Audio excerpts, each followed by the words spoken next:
Border দিয়ে ৬০-৭০ লাখ টাকা নিয়ে পালাতে গিয়েছিলেন সোনামানি, কালকে একটা কিছু ঘটেছে।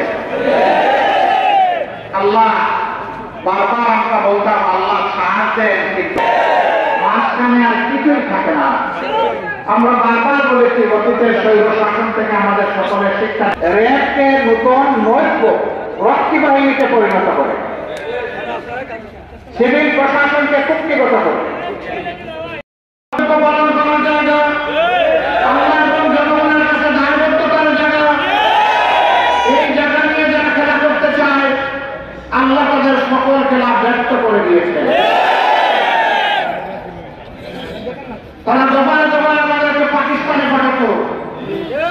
পাকিস্তানে আমাদের কোন দিদির বাড়িও নাই, মামার বাড়িও নাই, আমাদের দেশ। এই দেশ থেকে আমরা পালাইনি।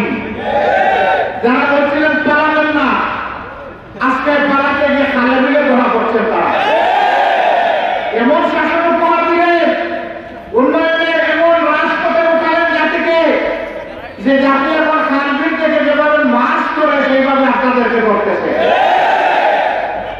কি বললেন, কি শাসন দিলেন জনগণকে?